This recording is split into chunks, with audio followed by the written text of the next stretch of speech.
మేము మంచిగా బిజినెస్‌లో ఒక సంపాదన మంచిగా ఒక స్టేటస్‌కెళ్ళాము. మంచిగా సంపాదించుకున్నాము. మంచిగా అంతో ఇంతో చిన్నపాటి ఇల్లు కట్టుకున్నాము. కారు కొన్నాము.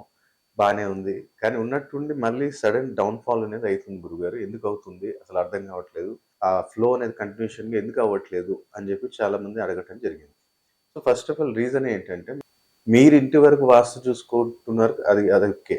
కానీ మీ పరిసర ప్రాంతాలు గూడా అంటే ఇప్పుడు అమిత్ రాజ్ ఎక్కడుంటారు అంటే నియర్ బై ఎక్కడ అంటే పలానా కృష్ణవేణి స్కూల్ బ్యాక్ సైడ్ లా first right, second left, fourth house. ఇట్లా ఇప్పుడు నాకెక్కడ నేను ఎక్కడున్నా సరే గానీ స్కూల్స్ నాకు సరౌండింగ్స్ ఉంటాయి.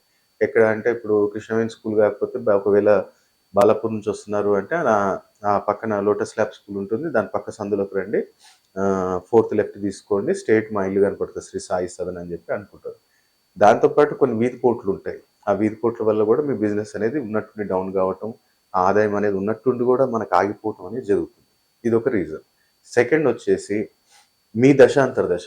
చాలామంది నా దగ్గరికి ఎట్లా అంటే లాస్ట్ ఆప్షన్‌లో వస్తారు మన దగ్గరికి. ఏంటంటే ఎక్కడెక్కడో తిరిగాం గురుగారు, ఆ పూజలు చేయించాం, ఈ శాంతులు చేయించాం, అన్ని చేయించాం గానీ ఏం కావట్లేదని చెప్పి లాస్ట్ ఆప్షన్ మన దగ్గరొస్తారు.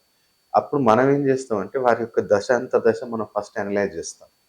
చేసిన తర్వాత అప్పుడు వాళ్ళకి చెప్తాను. చూడండి, మొన్నటిదాకా మీకు నడిచింది ఏదైతే మంచి ఉచ్చ స్థితిలో ఉన్న యొక్క గ్రహం యొక్క దశ, అంతర్దశ మీకు నడిచింది. ఇప్పుడేమవుతుంది, ఏదైతే నీచ స్థితిలో ఉన్నాయి లేదా పీడించబడుతున్న గ్రహస్థితి, ఆ యొక్క గ్రహానికి సంబంధించిన దశ, అంతర్దశ మొదలైంది. కాబట్టి మీరు ఈ ఇబ్బందులు ఎదుర్కొంటున్నారు.